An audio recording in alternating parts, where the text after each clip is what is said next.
Hola, quisiera preguntarte algo el día de hoy. ¿Cómo te va con las personas que ejercen cierta autoridad sobre ti?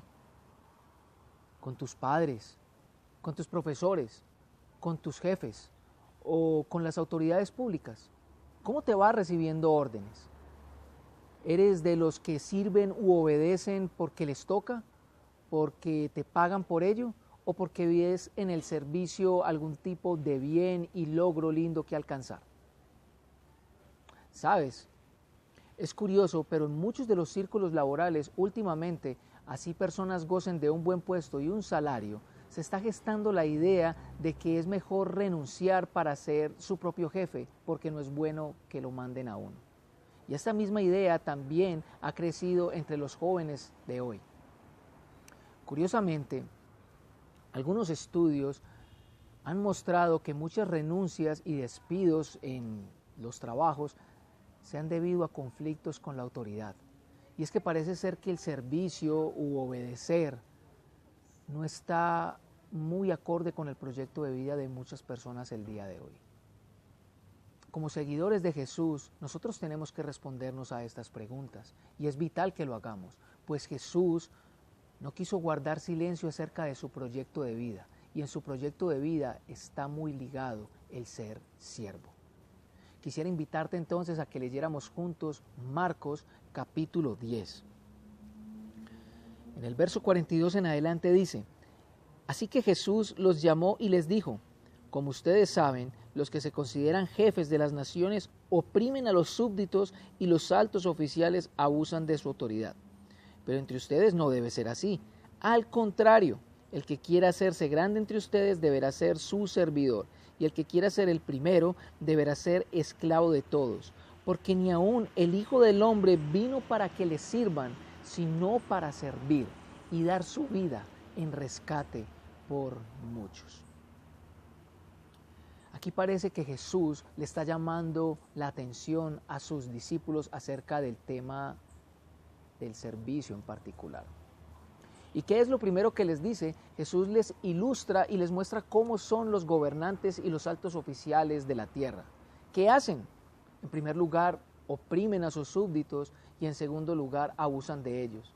Parece que hoy en día eso no sucede, ¿cierto? ¿O sí? Pero Jesús contrasta dicha ilustración con lo que debe ser alguien que sirve para el reino de Dios. El que quiera hacerse grande entre ustedes deberá ser siervo, y el que quiera ser primero deberá ser esclavo de todos. Acto seguido, nosotros vemos cuál es la razón que da Jesús para ello. Y dice que el Hijo del Hombre no vino para ser servido, sino para servir y dar su vida en rescate por muchos.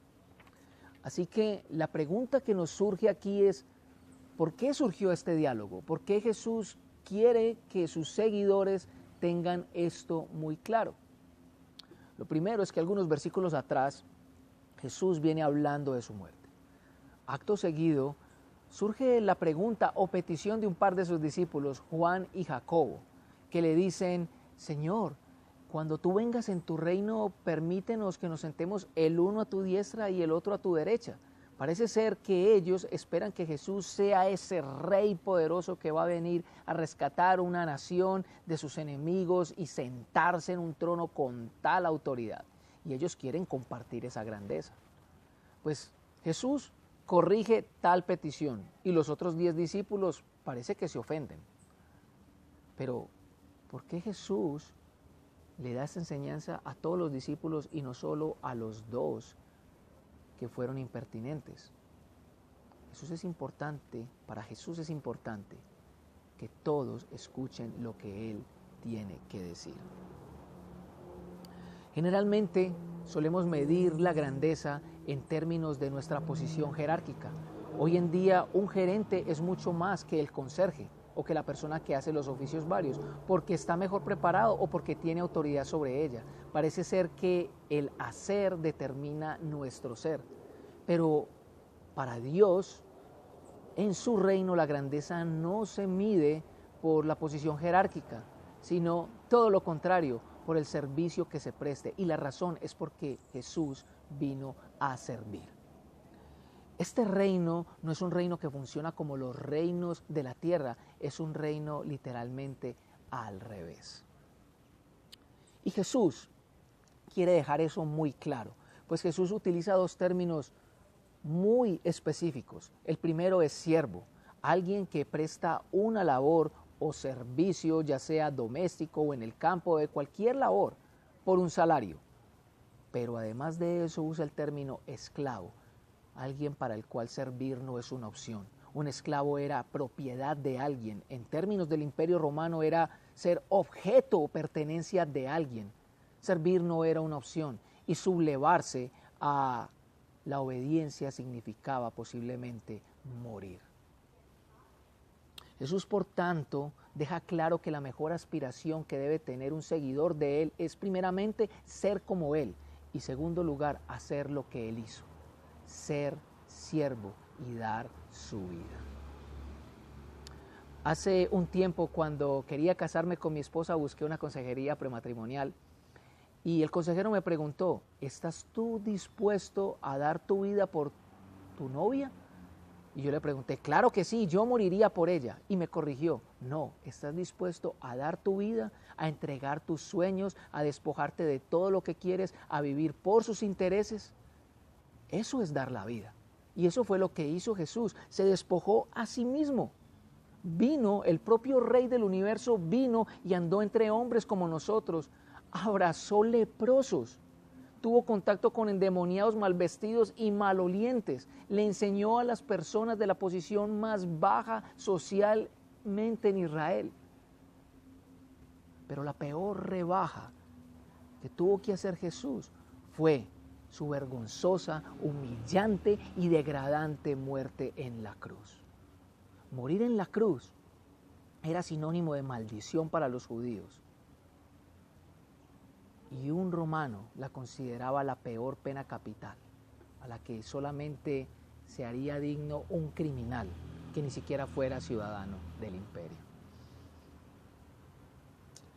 Pero Jesús hizo esto con un propósito: dar su vida en rescate. ¿Cómo así que dar su vida en rescate? Si hay algo de lo que el ser humano necesita ser rescatado, es del peor amo que ha existido en la humanidad, el amo del pecado. Y para ser rescatado de ese amo, se necesita o morir o que alguien sumamente generoso pague un costo por esa libertad. Jesús lo que hizo al morir fue librarnos de un amo y librarnos del castigo que merecíamos. El hecho de que tú quieras seguir a Jesús, que quieras obedecerle, que quieras agradarle, que hagas muchas cosas por Él, se debe al hecho del rescate que Él ofreció por ti. Así que quiero invitarte a que examines tu vida y mires a los demás. Ahora le perteneces a un amo. Ya tu jefe no es tu gerente inmediato, es Dios.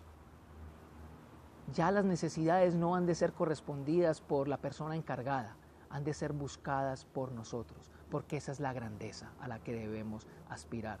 Esa fue la grandeza que logró nuestro Salvador, dar su vida en rescate por muchos y servir. Así que te invito a que sigas siguiendo a Jesús, sirviéndole